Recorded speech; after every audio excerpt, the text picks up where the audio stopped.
Christmas పండుగ వేడుకలు మొదలయ్యాయి. చర్చిలో ప్రత్యేక ప్రార్థనలో పాల్గొని పండుగను సెలబ్రేట్ చేసుకుంటున్నారు. క్రిస్మస్ సందర్భంగా తెలుగు రాష్ట్రాల్లో చర్చిలు సర్వాంగ సుందరంగా ముస్తాబయ్యాయి. రంగురంగుల విద్యుత్ దీపాలతో చర్చిలను అందంగా అలంకరించారు.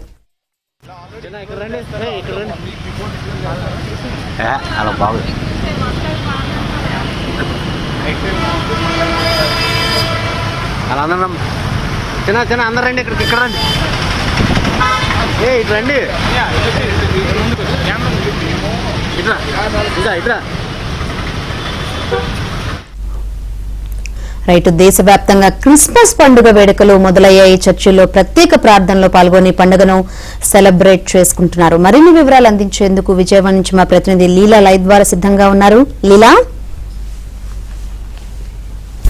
Thank you Shankari. ముందుగా ఏబిఎన్ ప్రేక్షకులందరికీ కూడా happy Christmas, merry Christmas advance గా ముందుగానే చెప్పేస్తున్నాను. సో ఈ రోజు 24వ తేదీన ప్రపంచ వ్యాప్తంగా ఉన్నటువంటి క్రిస్మస్ ఎవరైతే సోదరులు సోదరీమణులు ఉన్నారో వారందరూ కూడా ఈరోజు క్రీస్తు జన్మదిన వేడుకల్ని అత్యంత వైభవపేతంగా జరుపుకుంటున్నారు. అయితే ఇవాళ మనం నిర్మలా కాన్వెంట్ దగ్గర ఉన్నటువంటి సెయింట్ పాల్ కేథడ్రల్ చర్చ్ వద్ద ఉన్నాము. సో ఇక్కడ ఫాదర్ కూడా ఇక్కడ వచ్చేటటువంటి ఎవరైతే ఉన్నారో మొత్తం అందరికీ కూడా ప్రార్థనలకి సంబంధించిన ఏర్పాట్లు కూడా ఇప్పటికే చేశారు. రాత్రికి ఈరోజు 24వ తేదీ రాత్రికి ఇక్కడ ప్రత్యేక ప్రార్థనలతో పాటు క్రిస్మస్ జన్మదిన వేడుకలు కూడా ఎంతో అత్యంత వైభవపేతంగా జరుగుతాయి.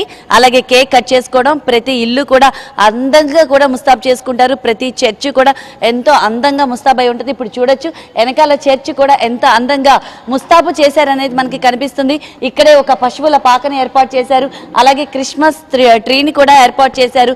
ఎప్పుడెప్పుడా అని చెప్పేసి ప్రపంచవ్యాప్తంగా క్రిస్మస్ సోదరులందరూ కూడా వెయిట్ చేస్తున్నటువంటి పండగ క్రిస్మస్ పండగ. ఈ రోజు ఈ పండుగను చేసుకునేందుకు కూడా కుల మతాలకు అతీతంగా కూడా ఈ పండుగని నిర్వహించుకుంటారు. అయితే ఇప్పుడు మనం ఫాదర్ దగ్గర ఉన్నాము. ఈ రోజు ఎలాంటి ఏర్పాట్లు చేశారు, ఇక్కడ ఎలాంటి ప్రార్థనా గీతాలు కానీ ఎలాంటి సెలబ్రేషన్స్ జరగబోతున్నాయని మనతో మాట్లాడడానికి ఫాదర్ ఉన్నారు. సార్ నమస్తే. ఈ రోజు ముందుగా మీకు కూడా అడ్వాన్స్ హ్యాపీ క్రిస్మస్. ఎలాంటి సెలబ్రేషన్స్ మన చర్చిలో జరుగుతున్నాయి సార్? ముఖ్యంగా ప్రేక్షకులందరికీ కూడా happy Christmas. This is Christmas time. It is Christmas. జనవరి ముందు అనగా డిసెంబరు 24వ తారీఖు అర్ధరాత్రి నుంచి క్రిస్మస్ వేడుకలు జరుపుకోవడం జరుగుతూ ఉంటుంది. వాస్తవానికి దీనికి సిద్ధపాటు దినాలని కూడా చెప్తూ ఉంటారు. అనగా డిసెంబర్ 1వ తారీఖు నుంచి సుమారు 4 ఆదివారాలు ఈ 24 రోజులుగా ఆధ్యాత్మికమైనటువంటి సిద్ధపాటు చేసుకుని ప్రభువు జన్మించినప్పుడు ఆయన జన్మ మనకు సార్థకత ఉండాలనేటువంటి ఒక గొప్ప సంకల్పంతోనూ ఆ విధంగానే ఆయన మన హృదయాలలో మన కుటుంబాలలో సమాజం అంతటా కూడా జన్మించాలి మరొక ఆధ్యాత్మిక విధానంలోని ఈ క్రిస్మస్ పండుగ చేసుకోవడం జరుగుతూ ఉంటుంది. ఇది కేవలం మతపరమైనటువంటి అంశమే కాదు. సరే, క్రైస్తవులు ఆరాధన పూజ్యులు ఇవన్నీ పూజ్య భావంతో పూజలు అవి చేస్తూ ఉంటారు. కానీ ఇది ఒక హ్యూమన్ ఫెస్టివల్, మానవులకు సంబంధించినటువంటిది. ఎందుకంటే సర్వలోకాన్ని ఆయన విమోచించడానికి ఈ లోకంలో జన్మించడం జరిగినటువంటి సందర్భము, సంఘటన. అండ్ సర్వ శరీరులు సర్వలోకంలో ఉన్నటువంటి ప్రతి ఒక్కరిని కూడా ఆయన విమోచించడానికి ఈ లోకంలో జన్మించారు. ఆయన జన్మకు ఇది ఒక కారణం అనేటువంటిది ఒక గొప్ప సత్యం. చాలామంది అంగీకరిస్తారు. కొన్ని కారణాల ద్వారా వాళ్ళు ఆ మార్గంలో ఆ ధర్మంలో వెళ్ళడానికి కొంచెం సందేహాన్ని వ్యక్తపరుస్తూ ఉంటారు. అయితే ఇది హ్యూమన్ ఫెస్టివల్ కాబట్టి అందరూ మామూలుగా క్రైస్తవ విలువలు అంతగా తెలియనటువంటి వారు, క్రైస్తవ విశ్వాసం లేనటువంటి వారు ఒక మానవ ఫెస్టివల్గా హ్యూమన్ ఫెస్టివల్గా దీన్ని కొనియాడుతూ ఉంటారు. అందుకే విషెస్, ఒకరినొకరు గౌరవించుకోవటం, ఒకరినొకరు చక్కగా ఒక ఆత్మీయతతో పలకరింపులు, కలయిక ఇవన్నీ చేస్తూ ఉంటారు. అయితే ఆధ్యాత్మికంగా ఏమిటంటే క్రీస్తు ఈ లోకానికి వచ్చింది మనిషిని చూడాలని వచ్చాడు.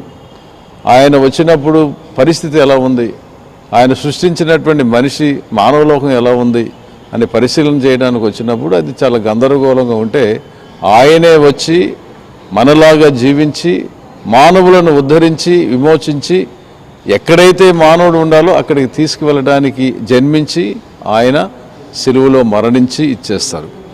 అయితే ఆయన కొన్ని వందల సంవత్సరాలు ముందే పుడతాడనగా దేవుడు భగవంతుడు మానవులను సిద్ధపరిచాడు, రకరకాలుగా సిద్ధపరిచాడు. మా ధర్మం ప్రకారం బైబిల్లో ప్రతి మాట కూడా క్రీస్తు యొక్క జననాన్ని సూచిస్తూ ఉంది. క్రీస్తు జననము ఆయన శిలువలో మరణించడాన్ని సూచిస్తూ ఉంది. అందువలన 700 సంవత్సరాల క్రితమే ఈయన పుట్టకముందే ఈయన పేరు ఏమిటి అనేటువంటిది నిర్ధారణ చేయబడింది. ఇమ్మానుయేల్ అని ఈయనకు పేరు పెడతారని.